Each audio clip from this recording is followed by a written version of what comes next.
അങ്ങനെയല്ല. ജനങ്ങളോട് ചെയ്യരുത് എന്ന് ആ പറഞ്ഞ കാര്യം ചെയ്തിട്ടില്ല ആ മനുഷ്യൻ. നിങ്ങൾ പറഞ്ഞ മനുഷ്യൻ വേറെ ആരെങ്കിലും ചെയ്യുന്നൊന്നും അറിയില്ല. ആ ഓക്കെ ഓക്കെ. അപ്പം ചെയ്യരുത് എന്ന് പറഞ്ഞ കാര്യങ്ങൾ ചെയ്ത് മാതൃക കാണിക്കുന്നു. ഒരു മാതൃകാ പുരുഷന്റെ പേര് പറയാമോ? അതെ, നിങ്ങൾ ഉദ്ദേശിച്ച ആള് മനസ്സിലായി. ഇതിന് അദ്ദേഹം അത് ചെയ്തിട്ടില്ല. ദൈവം ചെയ്യരുത് എന്ന് പറഞ്ഞ കാര്യം ചെയ്തിട്ടില്ല. എന്ന് പറഞ്ഞാല് ആ, ആ വ്യക്തി കൊണ്ടുവന്ന ദൈവം എന്തൊക്കെ പറഞ്ഞോ ആ കാര്യങ്ങൾ മാത്രമേ ചെയ്തോളൂ. ശരിയല്ലേ? അതെ. അപ്പൊ നമ്മൾ ആദ്യം പരിശോധിക്കേണ്ടത് അത് ദൈവമാണോ എന്നുള്ളതാണ്. സത്യത്തിൽ ആ ദൈവം ആര് ദൈവമാണ്? ദൈവമാണോ? ഈ നിങ്ങൾ പറഞ്ഞ ആ മാതൃക കാണിച്ച വ്യക്തി കൊണ്ടുവന്ന ദൈവം ദൈവമാണോ? ദൈവം എന്ന് ആ, പറഞ്ഞാൽ എന്താണ് നിങ്ങൾ മനസ്സിലാക്കുന്നത്? അതിന് ആണല്ലേ? മനസ്സിലായല്ലോ. പ്രപഞ്ചം സൃഷ്ടിച്ച ദൈവം. ആ ദൈവമാണ് പറഞ്ഞത് നീ ഇത് ചെയ്യരുത്. അതെ. അപ്പം ഒരാൾ വന്നിട്ട് ഒരു ഉത്തമ മാതൃക കാണിക്കുന്ന ആള് പറഞ്ഞു ഇത് ചെയ്ത് കാണിച്ചു കൊടുത്തു. ദാ ഇങ്ങനെയൊക്കെ ചെയ്യാമെന്ന്. എന്താ ഞാൻ ചെയ്യരുത് എന്ന് വേണമെങ്കിൽ പറഞ്ഞത്? ഇതില് ഒരു എങ്ങനെ ചെയ്യരുത് എന്ന് പറഞ്ഞ എന്താ കാര്യം ചെയ്തെന്ന് പറയുന്നത്?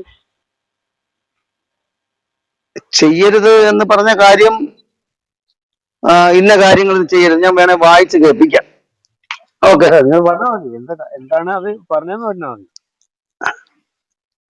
അതായത് രക്തബന്ധമുള്ള ആരെയും നീ വിവാഹം കഴിക്കരുത്. അതാണ് അതിന്റെ ആ പറഞ്ഞിരിക്കുന്ന ആശയം.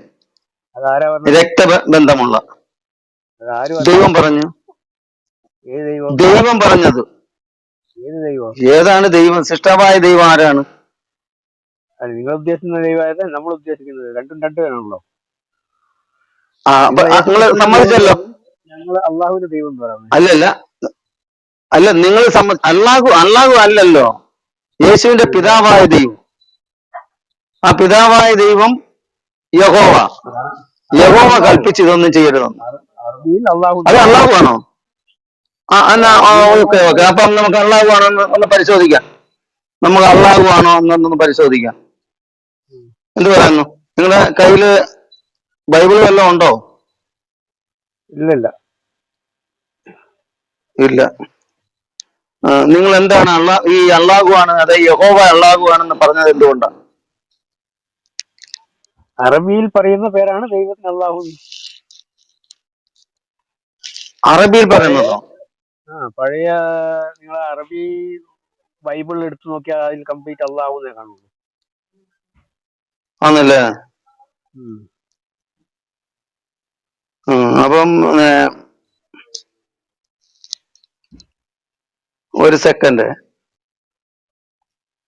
ഇത് എങ്ങനെയാണോ കൊടുത്തിരിക്കുന്നത്? അതായത് പുറപ്പാട് പുസ്തകം 3-ാം അധ്യായം അതിന്റെ 15-ാമത്തെ വാക്യത്തിൽ പറയുന്നത് ദൈവം പിന്നെയും മോശയോട് അരുളി ചെയ്തത് എന്തെന്നാൽ നീ ഇസ്രായേൽ മക്കളോട് ഇപ്രകാരം പറയണം, അബ്രഹാമിന്റെ ദൈവവും ഇസാക്കിന്റെ ദൈവവും യാക്കോബിന്റെ ദൈവവുമായി നിങ്ങളുടെ പിതാക്കന്മാരുടെ ദൈവമായ യഹോവ എന്നെ നിങ്ങളുടെ അടുക്കൽ അയച്ചിരിക്കുന്നു. ഇത് എന്നേക്കും എന്റെ നാമവും തലമുറ തലമുറയായി എന്റെ ജ്ഞാപകവും ആകുന്നു. അറബ് ബൈബിൾ ഒന്ന് വായിക്കാമോ? പുറപ്പാട് പുസ്തകം ഇല്ല, 3:15. എടുത്ത് അപ്പൊ പിന്നെ ഡൗൺലോഡ് നിങ്ങൾ ചെയ്ത് പറയുന്നത് നോക്കിയാൽ അള്ളാഹു യഹോവയാണെന്ന് പറയുന്നത്, അള്ളാഹു യഹോവയാണെന്ന് പറഞ്ഞ എന്റെ കാര്യം എന്താ? അള്ളാഹു അതായത് അള്ളാഹു ദൈവമാണെന്ന് പറഞ്ഞു. യഹോവ എന്ന് ഞാൻ പറഞ്ഞിട്ടില്ല, അള്ളാഹു ആണ്. അത് യഹോവ എന്ന് പറയാ, അപ്പൊ അള്ളാഹു ഇത് എന്ന് പറയാ, അപ്പൊ അള്ളാഹു റഹ്മാൻ എന്ന് പറയാ. അല്ല അല്ല അയ്യോ എന്നെ പൊന്നു കൂട്ടുകാരൻ, അള്ളാഹു യഹോവ ഒന്നല്ല. സമ്മതിച്ചോ?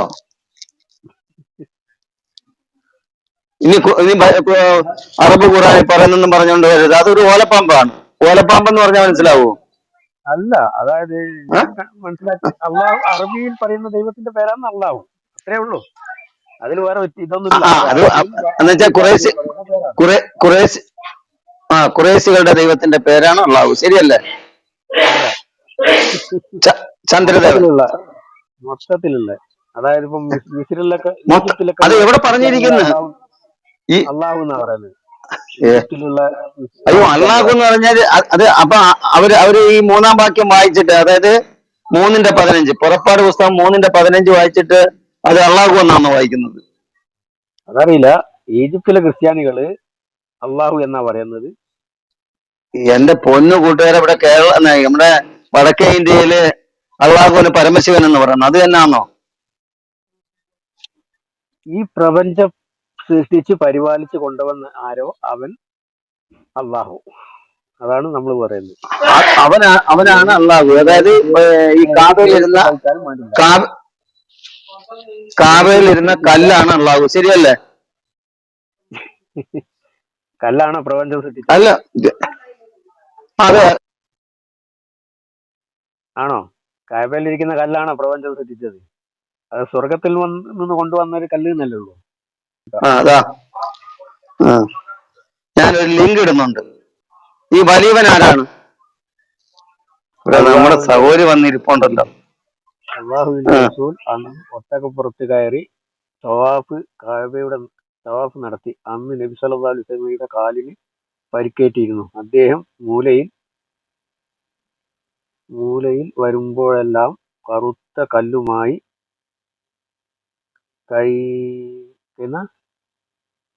കഴിഞ്ഞ സാധനവുമായി അതിലേക്ക് ചൂണ്ടിക്കാണിച്ച് അള്ളാഹു അക്ബർ എന്ന് പറയുകയും ചെയ്തു. അതെ, അതന്നെ അതന്നെ. അതിലെന്താണ്? അപ്പൊ ഈ കാവലിരിക്കുന്ന ആ മൂലക്കിരിക്കുന്ന കല്ലാണ് അള്ളാഹു. അത് നോക്കിയിട്ടാണ് മുഹമ്മദ് അള്ളാഹു അക്ബർ എന്ന് വിളിച്ചത്, അത് ചൂണ്ടിക്കൊണ്ട്. ഇപ്പൊ ഞാനൊരു പള്ളിന്റെ മുമ്പിൽ നോക്കിയിട്ട് അള്ളാഹു അക്ബർ എന്ന് പറഞ്ഞാൽ പള്ളിയാണോ ദൈവം എന്ന് പറയുന്നത്? നിങ്ങള് അള്ളാഹു എന്ന് പറയുന്നത് അതിനെ ചൂണ്ടിക്കൊണ്ട് പറഞ്ഞാൽ അത് തന്നെ. അതിനെ ചൂണ്ടിക്കൊണ്ട്, അത് നിങ്ങൾ അതിനെ നോക്കിയിട്ട് അത് ആ പള്ളിയെ ചൂണ്ടിക്കൊണ്ട് പറയാണ് അള്ളാഹു അക്ബർ എന്ന് പറഞ്ഞ. പിന്നെ ആ പള്ളി അല്ലാതെ പിന്നെ ഏതാണ് അള്ളാഹു അക്ബർ? അതായത് അള്ളാഹു അക്ബർ എന്ന് പറഞ്ഞാൽ അള്ളാഹു വലിയവനെന്ന്. ആ പള്ളി അവിടെ വന്നത് അള്ളാഹുവിന്റെ വലിയവനായത് കൊണ്ടാ പള്ളി അവിടെ എത്തി എന്നുള്ളതാണ്. അങ്ങനെയല്ലേ അർത്ഥം വരുള്ളൂ. അല്ലാണ്ട് പള്ളി അതിനെവിടെ അർത്ഥമുള്ളത്? ഈ കാവലിരിക്കുന്ന കല്ല് അതല്ല. കാവലിരിക്കുന്ന കല്ലിന് എന്തെങ്കിലും പ്രത്യേകതയുണ്ടോ? കാവലിരിക്കുന്ന കല്ലിന് എന്തെങ്കിലും പ്രത്യേകതയുണ്ടോ? അത് സ്വർഗത്തിൽ നിന്ന് വന്നു. കാവലിരിക്കുന്ന കല്ലിന് അതിനെന്തെങ്കിലും പ്രത്യേകതയുണ്ടോ? സ്വർഗത്തിൽ നിന്ന് വന്നതാണ്. അതിന് എന്തെങ്കിലും പ്രത്യേകതയുണ്ടോ? പറയട്ടെ, ആ കല്ല് സ്വർഗത്തിൽ നിന്ന് വന്നുകൊണ്ടതാണ്. കൊണ്ടുവന്നത് കൊണ്ടാണ് അള്ളാഹു അക്ബർ എന്ന് പറഞ്ഞത്. അള്ളാഹു വലിയവനാണ്, അള്ളാഹുവിന് ചെയ്യാൻ പറ്റാത്ത ഒന്നുമില്ല. അതാണ് അതിന്റെ ഉദ്ദേശം. അല്ലാണ്ട് ആ കല്ല് നോക്കിയിട്ട് അള്ളാഹു എന്നല്ല. നമ്മൾ പറഞ്ഞല്ലോ, അള്ളാഹു എന്ന് പറയുന്നത് ഈ പ്രപഞ്ചം സൃഷ്ടിച്ച് പരിപാലിച്ച് കൊണ്ടുപോകുന്നതിന് അതിനെയാണ് അള്ളാഹു എന്ന് പറയുന്നത്. അത് കല്ല് അതല്ല എന്നുള്ളത് എല്ലാവർക്കും അറിയാം. ആർക്കറിയാം? ഏത് മനുഷ്യർക്കും അറിയാം കല്ല് അള്ളാഹു അല്ല എന്നുള്ളത്. ആർക്കറിയാം? ആ കല്ലിന്റെ പ്രത്യേകത എന്താണ്? എന്തോ കല്ലിന്റെ പ്രത്യേകത എന്താണ്? കല്ലിന്റെ അയ്യോ, എന്തോ ആയിക്കോട്ടെ, അങ്ങനെ പറയാം. അതല്ലേ പറഞ്ഞത് സ്വർഗത്തിൽ നിന്ന് കൊണ്ടുവന്നതാണ്. സ്വർഗത്തിലെ കല്ലാണ്, സ്വർഗത്തിൽ നിന്ന് കൊണ്ടുവന്നതാണ്. ഇപ്പൊ കാബന്റെ മുമ്പിൽ നിന്നിട്ട് അള്ളാഹു അക്ബർ എന്ന് പറയുന്നുണ്ട് എന്ന് പറഞ്ഞിട്ട് കാബ അള്ളാഹു ആണ് നമ്മള് ഇസ്ലാം വിശ്വാസികൾ വിശ്വസിക്കുന്നത് അല്ല. അള്ളാഹു അക്ബർ എന്ന് പറഞ്ഞാൽ അള്ളാഹു വലിയവനാണ്, അത്രയേ ഉള്ളൂ. അപ്പൊ ഈ ലാത്ത മനാത്ത ഉസയൊക്കെ ആരാണ് നാസർ ഭായി? അതൊക്കെ അവിടെ അത് ആ മുശ്രിക്കുകളും അതെ അന്നത്തെ ആൾക്കാരും വിശ്വസിച്ചിരുന്ന് പോകുന്ന ആൾക്കാരല്ലേ. അപ്പൊ ഈ മുസ്ലിങ്ങൾ വിശ്വസിച്ചിരുന്ന ദൈവമാണ് അള്ളാഹു അല്ലേ? അള്ളാഹു എന്ന് പറഞ്ഞാൽ ആദം നബി മുതൽ ഇങ്ങോട്ടുണ്ട്. അത് ലാസ്റ്റ് ഘട്ടത്തിൽ ഇസ്ലാം പൂർണ്ണയിലെത്തുമ്പോഴാണ് മുഹമ്മദ് നബി അത് പൂർത്തീകരിച്ചു തന്നത്. അതിനു മുമ്പ് ഉള്ളതെല്ലാം അള്ളാഹു തന്നെയാണ്. ദൈവം എന്ന് പറയുന്നത് അള്ളാഹു തന്നെയാണ്. അല്ല, ഈ മുഹമ്മദ് നബി ഉൾപ്പെടെ ആരാധിച്ചിരുന്ന ലാത്ത മനാത്ത ഉസ ഉൾപ്പെടെയുള്ളവരുടെ പിതാവല്ലേ ഈ അള്ളാഹു? അല്ല, ആരാ പറഞ്ഞത്? അങ്ങനെയൊന്നും ഒരു ഇതിലും ഇല്ല. നിങ്ങളുടെ ഖുറാനിലുണ്ടല്ലോ. ലാത്ത മനാത്ത ഉസ എന്നൊക്കെ പറഞ്ഞത് അവിടുത്തെ ഒരു പ്രതിബിംബങ്ങളായിരുന്നു. അവരെ ആ മുശ്രിക്കുകളും അന്നത്തെ അനർബികളും അത് അള്ളാഹുവിന്റെ സൃഷ്ടികളാണെന്ന് അങ്ങനെ എന്തോ ഒരു ഇതാണ് പറയുന്നത്. അല്ലാണ്ട് അത് അള്ളാഹു എന്നല്ല പറഞ്ഞത്. അള്ളാഹു എന്ന് അന്നും ഇന്നും ഖുറാനിലും പറയുന്നത് ഏകനായ അള്ളാഹു, അതാണ്. അത് അപ്പൊ കുറേശികൾ പ്രപഞ്ചത്തെ വിശ്വസിച്ചിരുന്നത് സൃഷ്ടിച്ച ഈ മൂന്ന് സൃഷ്ടി നിമിത്ത് പെമ്മക്കളുള്ള ഒരു അള്ളാഹുവിനല്ലേ? പിൻഗാമികളെയും സൃഷ്ടിച്ച് പരിപാലിച്ചു വന്നവൻ ആരോ അവനാണ് ദൈവം. അപ്പൊ യേശു ക്രിസ്തു ജീവിച്ചതാണ്. യേശു ക്രിസ്തു ജീവിക്കുമ്പോൾ ദൈവം പറഞ്ഞിട്ടുണ്ട്. നാസറേ, ഹലോ. നാസിർ, നാസർ, ആ ആ പറ. നാസറേ, ഇവിടെ എന്തോ പ്രശ്നം പറ്റുന്നതെന്ന് അറിയാമോ? താങ്കളോട് പറഞ്ഞതിനകത്ത് ഒരു പ്രശ്നമുണ്ട്. ഞാനൊരു ചെറിയ ഉദാഹരണം പറഞ്ഞിട്ട് പറയാം. ഞങ്ങളുടെ നാട്ടിലൊരു ചന്ദ്രൻ എന്ന് പറയുന്ന ഒരു വ്യക്തിയുണ്ട്. ചന്ദ്രൻ പേരാ. ഉം. ആയിക്കോട്ടെ. ചന്ദ്രനെ ഒരു പ്രാവശ്യം പോലീസ് നോക്കിക്കൊണ്ടുപോയി. ഉം. പത്രത്തിൽ വാർത്ത വന്നു, ചന്ദ്രനെ പോലീസ് പിടിച്ചു. ഉം. ചന്ദ്രനെ പോലീസ് പിടിച്ചു എന്ന് പറയുമ്പോ ആകാശത്തുള്ള ചന്ദ്രനാണോ അതോ ഭൂമിയിലുള്ള ചന്ദ്രനാണോ എന്നറിയാൻ വേണ്ടിയിട്ട് കബഡി തെരഞ്ഞു നോക്കേണ്ട കാര്യമൊന്നുമില്ല. ബുദ്ധിയുള്ളവർക്ക് മനസ്സിലാവും. അതുപോലെ തന്നെ അള്ളാഹു എന്ന് പറയുമ്പോ പറയുന്ന കേൾക്കട്ടു, അല്ല പറയുന്ന ഉം. കേക്കട്ടെ, അതൊക്കെ പറഞ്ഞോട്ടെ. എടോ എന്നല്ല വിളിച്ചത്, കുഴപ്പമില്ല, സോറി. ടങ് സ്ലിപ്പാണ് കേട്ടോ, സോറി. സംസാരത്തിൽ അപ്പൊ ഇല്ലല്ല, പിന്നെ അല്ല, സംസാരത്തിൽ അങ്ങോട്ടും ടങ് ഇങ്ങോട്ടും സ്ലിപ്പാണ്, പോകണ്ട. Sorry sorry sorry. അപ്പോ നമ്മളെ മുസ്ലിം കുഴപ്പമില്ല.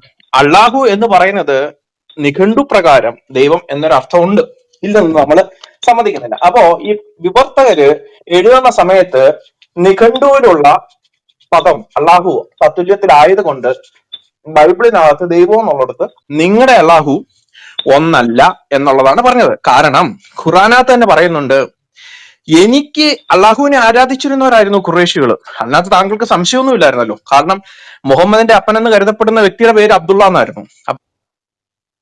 പണ്ട് മുതലേ ഖുറേഷികളുടെ ഇടയിലുണ്ട്. അപ്പൊ അതുകൊണ്ട് തന്നെ അവര് പറയുന്നുണ്ട്, നിങ്ങൾക്ക് എല്ലാവർക്കും ആൺമക്കളും എനിക്ക് പെൺമക്കളുമാണോ എന്ന് പറഞ്ഞ് അള്ളാഹു കരയുന്നുണ്ട്.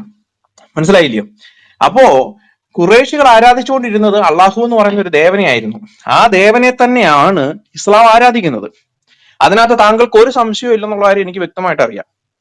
താങ്കൾക്ക് സംശയം ഉണ്ടെങ്കിൽ പറഞ്ഞോളൂ, നമുക്ക് തെളിവെടുക്കാം. രണ്ട്, ഈ പറയുന്ന കറുത്ത കല്ല്, കബയിലിരിക്കുന്ന കറുത്ത കല്ല് എന്ന് പറയുന്നത് താങ്കൾ ഇവിടെ ഒരു എന്താ പറയാ തിരസ്കരണത്തോടു കൂടി കാണിക്കുന്ന രീതിയിലല്ലത്. അതിന് പാപങ്ങൾ വലിച്ചെടുക്കാനുള്ള കഴിവുണ്ട്. പാപം വലിച്ചെടുക്കുന്നത് ആരാണ് സഹോദരൻ? പാപം വലിച്ചെടുക്കാൻ കഴിവുള്ളത് ആരാണ്? പാപങ്ങൾ വിമോചിക്കുവാനും പാപങ്ങൾ വലിച്ചെടുക്കാനും കഴിവുള്ളത് ദൈവത്തിനല്ലേ? അങ്ങനെങ്കിൽ ഇത് ദൈവത്തിന് തത്തുല്യമായി മാറിയില്ലേ? താങ്കൾ പറഞ്ഞോളൂ, എന്നിട്ട് പറയാം. അതാരാ പറഞ്ഞത്? ആരാ പറഞ്ഞെന്നോ? നിങ്ങളുടെ പാപങ്ങൾ ഹദീസിൽ. പാപത്തിന് അപ്പൊ വേണ്ടി. നിങ്ങളുടെ ഹദീസ് പറഞ്ഞ മുഹമ്മദും അലിയും ഒക്കെ തെറ്റായിപ്പോയെന്നാണോ?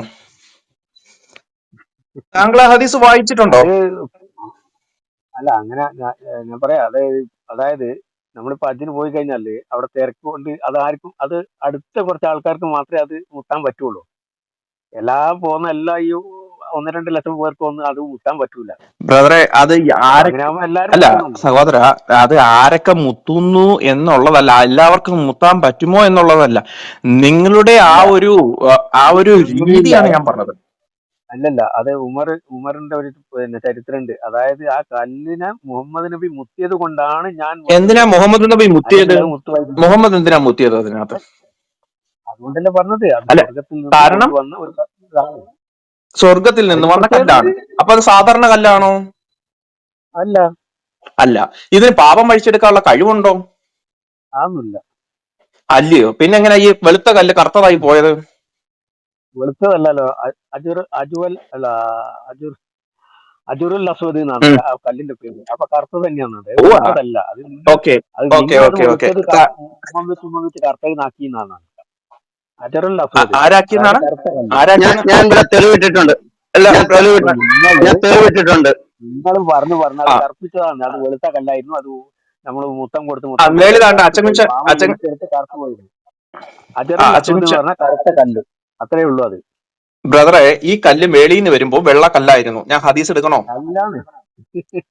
ഓക്കെ, ഞാൻ ഹദീസ് എടുക്കാം. അജറുൽ അസ്വദ് അതാണ് അതിന്റെ ഇത്. നിങ്ങൾ ഹദീസ് ഞാൻ എടുത്താലും ഇല്ല, ഖുർആൻ എടുത്താലും ഇല്ല. അജറുൽ അസ്വദ് എന്ന് പറഞ്ഞാൽ കറുത്ത കല്ല്, അത്രേ ഉള്ളൂ. ഓക്കെ, ഒരു സെക്കൻഡ്, ഞാൻ ഹദീസ് ഒന്ന് എടുത്തോട്ടെ. അച്ചമിച്ച ഇട്ടിരിക്കുന്ന ഹദീസ് അതാണോ? അതെ, ഞാനത് പാവം വലിച്ചെടുക്കുന്നതെന്നാ. ആ ഇത് പാവം പുറത്തു കൊടുക്കും കല്ല്. ഇത് വെളുത്ത കല്ലിനെ പറ്റിയല്ല. ഇത് ഈ കല്ലിന് പാപം വലിക്കാനുള്ള കപ്പാസിറ്റി ഉണ്ട്. സാം ബ്രദർ ആ മറ്റേ ഹദീസ് എടുത്തോളൂ. അതില് ഇത് വെളുത്ത കല്ലായിരുന്നു, പാപങ്ങൾ വലിച്ചിട്ടാണ് കറുത്തതായത്. ആ ഹദീസ് എടുത്തിട്ട് ഒന്ന് നമ്മുടെ നാസർ ബായിക്ക് ഒന്ന് കാണിച്ചു കൊടുക്കും. ഇബ്നു ഉമർ 2 മൂലകളിൽ നബിയുടെ ഒരു അനുചരണം ചെയ്യുന്നത് ഞാൻ കണ്ടിട്ടില്ലാത്ത രീതിയിൽ പറ്റിപ്പിടിച്ചിരിക്കുകയായിരുന്നു. അതിനാൽ ഞാൻ പറഞ്ഞു, ഉം, അബ്ദുറഹ്മാൻ പ്രവാചകന്റെ അനുചരന്മാരും ക്ലൈന്റ് ചെയ്യുന്നത് കണ്ടിട്ടില്ല. അപ്പോൾ അദ്ദേഹം പറഞ്ഞു, സാം ബ്രദറെ, അള്ളാഹുവിന്റെ തിർമിതി 877, തിർമിതി 877. സുനിൽ ചെയ്യുന്നത് ബ്രദറെ, ഇതിനകത്ത് എനിക്ക് എടുക്കാൻ പറ്റും. ഫോണിനകത്ത് ഇപ്പൊ ഒരു ഗ്ലിച്ചസ് ഉണ്ട്. എന്താന്ന് പറഞ്ഞു കഴിഞ്ഞാൽ നമ്മൾ സ്ക്രീൻ അങ്ങോട്ട് മാറ്റി കഴിഞ്ഞാൽ മൈക്ക് നമുക്ക് പിന്നെ സംസാരിക്കാൻ പറ്റത്തില്ല. അതാണ് എന്റെ ഓക്കെ ഒരു പ്രോബ്ലം. ഞാൻ ഏതായാലും ഞാനതൊന്ന് എടുക്കട്ടെ. എടുത്തതിന് ശേഷം ഞാൻ അതിന്റെ ഒരു സംവിധാനം ഒപ്പിക്കാം. Okay okay. ആരെങ്കിലും ഈ വീടിന് ചുറ്റും 7 പ്രാവശ്യം തവാഫ് ചെയ്യുന്നത് നിരീക്ഷിക്കുകയും ചെയ്യുന്നവൻ ഒരു അടിമയെ മോചിപ്പിച്ചതുപോലെയാണെന്ന് അദ്ദേഹം പറയുന്നത് ഞാൻ കേട്ടു. അള്ളാഹു അവനിൽ നിന്ന് ഒരു പാപം നീക്കി അവന് ഒരു നല്ല ഗുണം രേഖപ്പെടുത്തുന്നു, എന്നല്ലാതെ ഒരു കാൽ താഴ്ത്തുകയോ മറ്റൊന്ന് ഉയർത്തുകയോ ചെയ്യുന്നില്ല. എന്താണ് ഈ നാസർ വായിക്കുന്നത്? എന്തോ ഇപ്പൊ ഓതുവാന്ന് തോന്നുന്നു. അച്ഛൻ കുഞ്ഞിട്ടത് ഈ നാസർ ഒരു മിനിറ്റ്. ഈ നാസർ അല്ലേ നമ്മുടെ റൂം പൂട്ടിക്കാനായിട്ട് ഇവിടെ വന്ന് കഴിഞ്ഞ ആഴ്ച എങ്ങാണ്ട് വന്നത്? അയ്യോ അല്ലല്ല, നിങ്ങൾ ആള് അതായത് മാറിപ്പോയി. ലില്ലി ബ്രദറെ ആണോ? അല്ല അല്ല, സിസ്റ്റർ, ആള് മാറിപ്പോയതാ. അന്ന് ഞാന് സംസാരിച്ചില്ല. ഒരു മിനിറ്റ് നാസറെ. നിന്റെ അയൽക്കാരനെ നിന്നെ പോലെ തന്നെ സ്നേഹിക്കണമെന്ന് മുഹമ്മദ് നബി പറഞ്ഞു എന്ന് താങ്കളല്ലേ കഴിഞ്ഞ ആഴ്ച? അത് തെളിയിച്ചാല് ഞാനത് തെളിയിച്ചാല് ഈ റൂം പൂട്ടുമോ എന്ന് ചോദിച്ചില്ലേ? അത് താങ്കളാണോ? അല്ലല്ല, അത് ഞാനല്ല. അല്ലേ? സിസ്റ്റർ ഒരു സെക്കൻഡ്, ചെക്ക് ചെയ്യണം. ഒരു സെക്കൻഡ്. നാസറെ, ഓക്കെ. നാസറെ, ഇതെങ്ങനെയാണ് ജാമിയ തിർമതി 877 മേളിൽ ഇട്ടിട്ടുണ്ട്. അപ്പൊ അതിനകത്ത് പറയുന്നതെന്ന് പറഞ്ഞു കഴിഞ്ഞാൽ sound the black stone descendant from the heaven, സ്വർഗത്തിൽ നിന്നിറങ്ങിയ ഒരു കല്ലാണ് ഈ പറയുന്ന കറുത്ത കല്ല്. It was more than like a white. It was more white than a milk. അതായത് പാലിനേക്കാളും വെള്ള കൂടിയ അല്ലെങ്കിൽ വെള്ള നിറത്തിലുള്ള ഒരു കല്ലായിരുന്നു. Then it was blackened by the sin of Adam. ആദത്തിന്റെ പിന്തുടർച്ചക്കാരുടെ പാപങ്ങൾ വലിച്ചെടുത്ത് അത് കറുത്തതായി പോയി എന്ന് ജാമിയ തിർമതി 877 പറഞ്ഞിരിക്കുന്നത്. അപ്പോ ഇതിനകത്ത് ഈ പറഞ്ഞ, അതായത് ഇത് പറഞ്ഞു കൊടുത്ത വ്യക്തി മനസ്സിലായില്ലേ, കള്ളനാണെന്നാണോ താങ്കൾ പറയണേ? അപ്പൊ ഇത് ആദ്യം കൊടുത്ത ബ്ലാക്ക് സ്റ്റോൺ ആണല്ലോ, കറുത്ത കല്ല്. കറുത്ത കല്ലിന്റെ വിവരണമാണ് കൊടുക്കുക. ഈ കറുത്ത കല്ല് സ്വർഗത്തിൽ നിന്ന് ഇറങ്ങിയതാണ് എന്നാ പറയുന്നത്. അന്നേരം കറുത്തിരിക്കുക ഈ സാധനം. അപ്പൊ പറഞ്ഞു കൊടുക്കുന്ന പാർട്ടി പറയാണ്, ഈ കറുത്ത കല്ല് പറയുന്ന കേൾക്കൂ, ഈ കറുത്ത കല്ല് അത് ചൂണ്ടിക്കാണിച്ചുകൊണ്ട് പറയാണ്, ഈ കറുത്ത കല്ല് സ്വർഗത്തിൽ നിന്ന് ഇറങ്ങി വന്നതാണ്.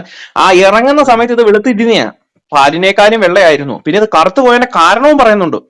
ആദത്തിന്റെ പിന്തുടർച്ചക്കാരുടെ പാപം വലിച്ചെടുത്തത് കൊണ്ടാണ് ഈ കല്ലിങ്ങനെ കറുത്തു പോയത്. അപ്പൊ പാപം വലിച്ചെടുക്കാനുള്ള കഴിവ് ആർക്കുണ്ട്?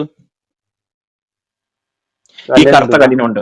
അപ്പൊ പാപം വലിച്ചെടുക്കാൻ കഴിവുള്ളവൻ ആരാ? ഒരു കല്ലിന് അതിന് കഴിവില്ലല്ലോ. അപ്പം അത് ദൈവമാണ്. ഇസ്ലാം അങ്ങനെ വിശ്വസിക്കുന്നുണ്ടെങ്കിൽ ഇസ്ലാമിന്റെ ദൈവം ആരാണ്? അങ്ങനെ വിശ്വസിക്കുന്നില്ലാന്ന്. അതെ, പറഞ്ഞൊന്നും നിങ്ങൾക്ക് അപ്പൊ മനസ്സിലായിട്ടില്ലേ. ഞങ്ങൾ വിശ്വസിക്കുന്ന ഒറ്റ ഇലാഹായ അള്ളാഹുവിനെ മാത്രമാണ്. വേറൊരു ഇത് യഹൂദന്മാരുടെ ക്രിസ്ത്യാനികളുടെ പ്രമാണമാണോ? ഈ ഹദീസുകൾ യഹൂദന്മാരുടെയും ക്രിസ്ത്യാനികളുടെയും പ്രമാണമാണോ? അല്ല. അങ്ങനെ സഹോദര, ഹദീസ് യഹൂദന്മാരുടെയും ക്രിസ്ത്യാനികളുടെയും പ്രമാണമാണോ, ഇസ്ലാമിന്റെ പ്രമാണമാണോ? ഇസ്ലാമിന്റെ പ്രമാണം ാണ് ഇത് പറഞ്ഞിരിക്കുന്നതെന്നുണ്ടെങ്കിൽ പിന്നെ എങ്ങനെയാ നിങ്ങളത് വിശ്വസിക്കുന്നില്ലെന്ന് പറയുന്നത്? അപ്പൊ അത് എഴുതിയതിൽ വല്ല തെറ്റും ഉണ്ടാവുമായിരിക്കും. ആരാണോ ട്രാൻസ്ഫർ ചെയ്തത് അവരിൽ പറ്റിയതായിരിക്കും. അല്ല, അത് നിങ്ങളുടെ ഉസ്താദുക്കളും നിങ്ങളുടെ സമൂഹവും അംഗീകരിക്കുന്ന സാധനം താങ്കൾ എന്തെങ്കിലും വില കൽപ്പിക്കണം സഹോദരൻ? അല്ല, നമ്മൾ പറഞ്ഞില്ല, ഞാൻ അംഗീകരിക്കുന്നുണ്ട് എല്ലാ ഹദീസുകളും. പുള്ളി എല്ലാം ഇതൊക്കെ അംഗീകരിക്കുന്ന ആദ്യമായിട്ട് ഒരാളാണ്. കേൾക്കുവാണ് ഈ ഭാഗമൊക്കെ. അല്ല, അല്ല അപ്പൊ പുള്ളി അപ്പൊ താങ്കൾ അംഗീകരിക്കുന്നുണ്ട്, പിന്നെ ഈ റൂമിൽ മാത്രം താങ്കൾക്ക് എന്താ അല്ല ഞാൻ പറഞ്ഞത് അത് അജറുൽ അസ്വദ് എന്നാണ് ഞങ്ങൾ പറയുക. അജറുൽ അസ്വദ് മുത്തണം എന്നുള്ളത്. അജറുൽ അസ്വദ് എന്ന് പറയുമ്പോൾ അത് കറുപ്പാണ്. അത് ഇനി സ്വർഗത്തിൽ നിന്ന് വരുമ്പോൾ അത് വെള്ളയാണോ ഇനി നീലയാണോ അത് അവിടെ വിഷയമല്ല. കാരണം അജറുൽ അസ്വദ് എന്ന് പറഞ്ഞു കഴിഞ്ഞാൽ കറുത്ത കല്ലാണ്. വെള്ളക്കല്ല് എന്ന് പറയുന്നില്ല അവിടെ. അതുകൊണ്ടാ പറയുന്നത്. അത് എന്റെ ഇനിയിപ്പോ അതിന്റെ വിവരണം താങ്കൾ കൊടുത്ത് മേളി പിന്നെ എന്റെ അവിടെ പൊന്നു എന്താണ് നാസറെ, പാലിനേക്കാൾ വെളുപ്പായിരുന്നു എന്ന് പറയുന്നത് വായിച്ച് എന്തുവാണ്? വായിച്ച് സാധാ നാസറെ മേളി പശുക്കളുടെ നാസർ സഹോദര കേൾക്കൂ. താങ്കൾ മേളിൽ ഇട്ടിരിക്കുന്ന ആ ഒരു ഹദീസിനകത്തൊന്ന് ക്ലിക്ക് ചെയ്യുക, അതെ ഞാൻ കേട്ട് വായിച്ചിട്ട്. വായിച്ച് നോക്കി. അപ്പൊ അതിനകത്ത് ഈ വൈറ്റർ ദാൻ മിൽക്ക് എന്ന് പറയുന്ന ഒരു സാധനം കണ്ടോ? ആ കണ്ടു. അപ്പൊ അതെന്തുവാ താങ്കൾ എന്തുവാ മനസ്സിലാക്കിയേ? ഞാൻ മനസ്സിലാക്കുന്നത് അത് ചിലപ്പം അത് വിവരണത്തിന്റെ തെറ്റായിരിക്കും. ആരുടെ വിവരണത്തിന്റെ തെറ്റ്? ഈ താങ്കൾ ആരാണോ ഇത് ഈ എഴുതിയത് ഹദീസുകൾ അവരുടെ തെറ്റ്. ഹദീസ് മനുഷ്യരെ എഴുതിയല്ലേ, ദൈവത്തിന്റെ അല്ലാന്ന് നമ്മൾ പറയുന്നില്ല. ദേവനാണെന്നാണ് പറയുന്നത്. ദൈവത്തിന്റെ ആണ് ഹദീസ് എന്ന് പറയുന്നില്ലല്ലോ. ദൈവത്തിന്റെ ഖുർആനാണ് വേദഗ്രന്ഥം. ചോദിക്കട്ടെ, താങ്കൾ പറയുന്നത് ഈ ഹദീസുകൾ എഴുതിയിരിക്കുന്ന ഈ മഹത് വ്യക്തികൾ എന്ന് നിങ്ങൾ പറയുന്ന ഈ വ്യക്തികളെക്കാളും എന്നല്ല, അങ്ങനെയല്ല നമ്മൾ പറഞ്ഞത്. അങ്ങനെയല്ല ഞാൻ പറഞ്ഞത്. ചിലപ്പോ തെറ്റ് സംഭവിച്ചിരിക്കാന്നാ പറഞ്ഞത്. ഒരു മിനിറ്റ് നാസർ എന്താ ഈ പറയണേ? ഖുറാനിൽ എഴുതിയിട്ടുണ്ടോ കർത്തലിനെ പോയി വണങ്ങാനും തവാഫ് ചെയ്യാനും എഴുതിയിട്ടുണ്ടോ ഖുറാനില്? ഞാൻ പറഞ്ഞ ദൈവത്തിന്റെ ഗ്രന്ഥം താങ്കൾ പറഞ്ഞത് ഇതെല്ലാം മനുഷ്യർക്ക് തെറ്റ് പറ്റിയിട്ടുണ്ടാകും. മനുഷ്യർ എഴുതിയതാണെന്നാ പറഞ്ഞത്. അതന്നെ. അപ്പൊ ഖുറാനില് തവാഫ് ചെയ്യാൻ പറഞ്ഞിട്ടുണ്ടോ? ഈ കല്ല് സ്വർഗത്തിൽ നിന്ന് വീണതാണെന്ന് കല്ലിൽ നിങ്ങളുടെ ഖുറാനിൽ പറഞ്ഞിട്ടുണ്ടോ? അതൊക്കെ അവരെഴുതിയതിൽ തെറ്റ് പറ്റിയിട്ടുണ്ടാവില്ലേ? എഴുതി വെച്ചത് മനുഷ്യരല്ലേ, ദൈവത്തിന്റെ വാക്കല്ലല്ലോ അതൊന്നും. ഖുറാനോ? ഉത്തരം പറയൂ. ഖുറാനോ? ആ, ഞാൻ ഖുറാൻ ചോദിച്ചത് ദൈവത്തിന്റെ അതിൽ മനസ്സിലായില്ലേ? തെറ്റ് വരില്ല. താങ്കൾ പറഞ്ഞു ഹദീസ് ഖുറാനിൽ എഴുതിയത് തെറ്റ് വരില്ല. മനുഷ്യരാണ്. പറയുന്നത് ആദ്യം കേൾക്ക്. ഖുറാൻ എഴുതിയത് അല്ല, എന്താണ്, ഹദീസ് എഴുതിയത് മനുഷ്യരാണ്. അതിൽ തെറ്റുകൾ ഉണ്ടാകാം, മനുഷ്യരല്ല എഴുതിയത്. അങ്ങനെയാണെങ്കിൽ നിങ്ങളുടെ ഖുറാനിൽ എഴുതിയിട്ടുണ്ടോ ഈ കറുത്ത കല്ലിനെ നിങ്ങൾ ആരാധിക്കണം, അതിനെ തവാഫ് ചെയ്യണം, അതിനെ മുത്തണം, ഇത് സ്വർഗത്തിൽ നിന്ന് വീണ കല്ലാണ് എന്ന് എവിടെയെങ്കിലും ഖുറാനിലുണ്ടോ? ഇല്ല. അതൊക്കെ ഹദീസിലാണ്. അപ്പൊ ഹദീസിൽ പറഞ്ഞ കാര്യം നിങ്ങൾ ചെയ്യുകയും ചെയ്യും, എന്നിട്ട് പറയൂ അത് വെറും മനുഷ്യരെഴുതിയതാണ്, അതിൽ തെറ്റുണ്ടാവാമെന്ന്. എന്തൊരു വിരോധാഭാസമാണിത്? അത് അങ്ങനെയല്ല പറഞ്ഞത്. അത് അങ്ങനെ പലേ തന്നെയാ കൊണ്ടുവരും. പറഞ്ഞത്. നമ്മൾ ഒറ്റയടിക്കാതെ നിഷേധിക്കാൻ പറ്റൂല എന്നാ പറഞ്ഞത്. തെറ്റ് അപ്പൊ വന്നിരിക്കാം. നിങ്ങൾക്ക് ആ പറഞ്ഞത് ഇഷ്ടമുള്ളതൊക്കെ നിങ്ങൾ നിങ്ങൾ മനസ്സിലാക്കണം. അല്ല, ഒരു മിനിറ്റ്. ഇപ്പൊ വിശ്വാസികൾ മനസ്സിലായി, ഒരു കാര്യം മനസ്സിലാക്കുന്നത്. മനസ്സിലായി. നിങ്ങൾ ഇരട്ടത്താപ്പാണ്, ഇരട്ടത്താപ്പ്. അല്ല സിസ്റ്റർ, ഞാൻ തോന്നുന്നതൊക്കെ പറയട്ടെ. പറയുക, ഇല്ലല്ല. തോന്നുന്നതൊക്കെയാണ് അതായത് നിങ്ങൾ പറയുന്നത്. മുസ്ലിം ലോകം വിശ്വസിക്കുന്നത് കഅബയിലുള്ള അജറുൽ അസ്വദ് മുത്തണം എന്നുള്ളതാണ്. ഓക്കെ, ഹജ്ജിന് പോകുന്ന ഹജ്ജ് ചെയ്യാൻ പോകുന്ന ആൾക്കാർ മുത്തണം. അത് അജറുൽ ആ, അസ്വദ് എന്നാണ് നമ്മൾ അന്ന് പണ്ടും അന്നും അത് ഇന്നെല്ലാം വിശ്വസിക്കുന്നത്. അത് ഇനി അപ്പൊ ഞാനൊരു വെള്ളയായിരുന്നോ കാര്യം വെള്ള ശരി, ഒരു കാര്യം ചോദിക്കട്ടെ. നിങ്ങൾ അതിനെ പോയി മുത്തുന്നു. അപ്പോ ഈ ഇന്ത്യയിലുള്ളവര് ശിവലിംഗത്തെയും പോയിട്ട് അവര് അതിനെ പൂജിക്കുന്നു. ആ കല്ലിനും അതും കറുത്ത കല്ല്, നിങ്ങളുടേതും കറുത്ത കല്ല്, ഈ കല്ലുകൾക്ക് തമ്മിൽ എന്താണ് വ്യത്യാസം ഒന്ന് പറയാമോ നാസറെ? ഞങ്ങൾ വിശ്വസിക്കുന്നത് സ്വർഗത്തിൽ നിന്ന് കൊണ്ടുവന്ന എന്നുള്ളതിന്റെ ഒരു വിശ്വാസത്താണ്. അവര് അത് വിശ്വസിക്കുന്നുണ്ട്. അവര് വിശ്വസിക്കുന്നത് അത് മോളിന്ന് വീണ ലിംഗമാണെന്ന് അവർ വിശ്വസിക്കുന്നു, ശിവന്റെ ലിംഗം. വിശ്വസിച്ചോട്ടെ, അത് അവരുടെ വിശ്വാസപ്രകാരം അവർ വിശ്വസിച്ചോട്ടെ. ആ, നിങ്ങളുടേത് ഇരിക്കുന്നത് ഒരു സ്ത്രീയുടെ ലൈംഗികാവയം പോലെ ഒരിനകത്താണ് ഈ കറുത്ത കല്ല് നിങ്ങളും വെച്ചിരിക്കുന്നത്. അവര് വെച്ചിരിക്കുന്നതും അങ്ങനെ തന്നെയാണ്. ഉം. ആയിക്കോട്ടെ. അപ്പൊ അതിനകത്ത് എന്താ വ്യത്യാസം? ഒന്നുമില്ല. അവരും ലിംഗാരാധന ചെയ്യുന്നു, നിങ്ങളും ലിംഗാരാധന ചെയ്യുന്നു. അവരോട് വിശ്വസിക്കണ്ടെന്ന് പറഞ്ഞില്ലല്ലോ. ഏത് അല്ല, മതത്തിലുള്ളവരോടും അവരവരുടെ വ്യത്യാസം പറയേ. അവരും ലിംഗാരാധന, നിങ്ങളും ലിംഗാരാധന. അത് നമ്മള് ഇതല്ലല്ലോ. അവരെ വിശ്വാസം അല്ല, അതെങ്ങനെ പറയാൻ പറ്റും? എന്താ വ്യത്യാസം? രണ്ടുപേരും ലിംഗാരാധനയാണ് ചെയ്യുന്നത്. നിങ്ങൾക്കൊരു വ്യത്യാസവും ഇല്ലാന്ന് ഞാൻ പറയുന്നു. അത് തെളിയിക്ക്, ഉണ്ടെന്ന് തെളിയിക്ക്. ഇല്ല, അതിന്റെ ആവശ്യമില്ലല്ലോ. എന്തിനാണ് അവരുടെ വിശ്വാസം അവർ മുന്നോട്ട് കൊണ്ടുപോയിക്കോട്ടെ. എന്റെ വിശ്വാസം ഞാൻ മുന്നോട്ട് കൊണ്ടുപോകാം, അത്രയല്ലേ ഉള്ളൂ.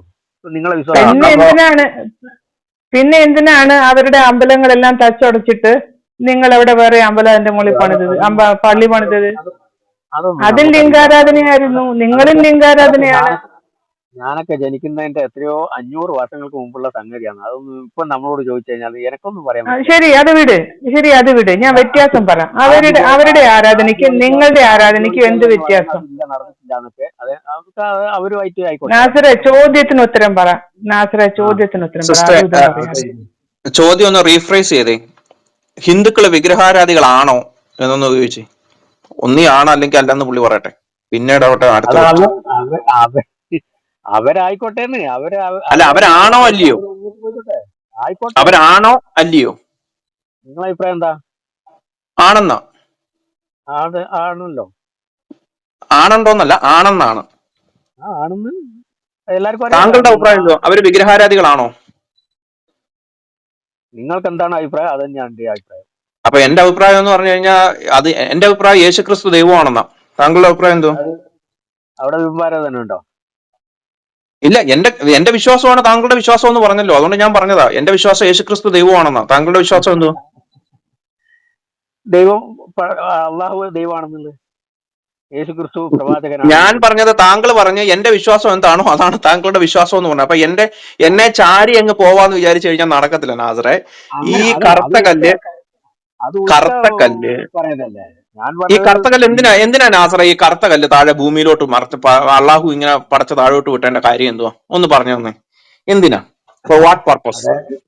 അതെന്താണുള്ള അങ്ങനെ ഒന്നും ഡീറ്റെയിൽ ആയിട്ട് എനിക്ക് അറിയില്ല. എന്തിനു കൊണ്ടുവന്നതാണ്, എന്താണ് സ്വർഗത്തിൽ അപ്പൊ നിന്ന് കൊണ്ടുവന്നതാണ്. ഇനി അറിയത്തില്ല. അറിയാത്തത് കൊണ്ട് താങ്കൾ കേട്ടോളൂ. മുൻ പറഞ്ഞ രണ്ടെണ്ണത്തിന്റെ പേരും, അതായത് നേരെ പറഞ്ഞ ജാമിയ തിർമിദിയ 877 അനുസരിച്ചും അള്ളാഹുവിന്റെ ഒരു വലങ്കയാണ് യഥാർത്ഥത്തിൽ ഈ പറയുന്ന കറുത്ത കല്ല്. ഈ കറുത്ത കല്ലിന് ഈ ജഡ്ജ്മെന്റ് ഡേയില്, അതായത് അവസാന നാളുകളില് 2 കണ്ണുകളും അതിന് നാവും ഉണ്ടാവും. മനസ്സിലായില്ലോ? It will transform like a human being. കേൾക്കുക, അത് ജാമിയ തിർമിദിയ 9. താങ്കൾ ഈ ഹദീസ് വായിക്കാത്തതും കാണാത്തതും എന്റെ കുറ്റമല്ല, അത് താങ്കളുടെ കുറ്റമാണ്. താങ്കൾ ആ മതത്തിൽ ഇരുന്നിട്ടും താങ്കൾ അത് പഠിക്കാത്തതുകൊണ്ട്. അപ്പോ ഈ കറുത്ത കല്ല് ഞാനത് വായിച്ചത്, the messenger of Allah said എന്ന് വെച്ചാൽ മുഹമ്മദ് പറഞ്ഞു, ദ ബ്ലാക്ക് സ്റ്റോണിനെ കുറിച്ചാണ് പറയുന്നത്. The messenger of Allah said about the black stone, by Allah, അള്ളാഹുവിന്റെ കാരുണ്യത്താൽ, Allah will raise it on the day of resurrection with 2 eyes, by which it sees, and a tongue that it speak with, testifying whoever touched in the truth. അവസാന നാളുകളിൽ അള്ളാഹു ഈ കല്ലിനെ ഉയർത്തപ്പെടുകയും ഇതിന് 2 കണ്ണും ഒരു നാവും ഉണ്ടാവുകയും, ഉണ്ടാവുന്ന മാത്രമല്ല ഈ കല്ല് സംസാരിക്കും. എന്ത് സംസാരിക്കും? എന്നെ സത്യത്തിൽ ആരൊക്കെയാണ് തൊട്ടത് എന്നും ആരുടെയൊക്കെ പാപം എന്തിനാ തൊടുന്നതെന്നും നമ്മൾ മുമ്പേ കണ്ടു. ജാമിയ തിർമിദി 877 അതായത് ആദമിന്റെ സന്തതികളുടെ പാപം വലിച്ചെടുക്കുന്ന ഈ കല്ല് ടെസ്റ്റിഫൈ ചെയ്യും. ഈ പറഞ്ഞിരിക്കുന്ന നാസർ എന്റെ അടുത്ത് വന്നിരുന്നു, അവരെന്നെ തൊട്ടു. നാസറിന്റെ പുറകെ നിന്ന് അബൂബക്കർ അതുവഴി തിരക്കാണെന്നും പറഞ്ഞ് അതുവഴി കുത്തിത്തിരിഞ്ഞങ്ങ് പോയി. മനസ്സിലായില്ലേ? ടെസ്റ്റിഫൈ ചെയ്യും. അപ്പൊ നാസറിന്റെ പാപങ്ങൾ അള്ളാഹു മോചിച്ചു തരും എന്ന് വെച്ചാൽ ഈ കല്ല് it's kind of an agent. മനസ്സിലായില്ലേ? This is an agent for Allah. കാരണം അള്ളാഹുവിന് അറിയില്ല ആരൊക്കെ എന്തൊക്കെ ചെയ്തു എന്ന് അറിയാൻ വേണ്ടിയിട്ടുള്ള പരിജ്ഞാനമോ ബോധമോ അള്ളാഹുവിന് ഇല്ലാത്തത് കൊണ്ട് അള്ളാഹു ഒരു ഏജന്റ് ആയിട്ട് ഇവിടെ വെച്ചിട്ടുണ്ട്. അപ്പൊ ഈ പുള്ളിക്കാരൻ പറയണം, ഈ കറുത്ത കല്ല് കണ്ണും നാവും പിടിച്ചിട്ട് അവസാന നാളുകളിൽ ടെസ്റ്റിഫൈ ചെയ്യുമ്പോഴേ അള്ളാഹുവിന് അറിയാൻ പറ്റൂ ആരൊക്കെ വന്നു എന്തൊക്കെ ചെയ്തു എന്നുള്ള കാര്യം. അപ്പൊ ഇതാണ് കറുത്ത കല്ലിന്റെ മൊത്തത്തിലുള്ള ഒരു ജോലി.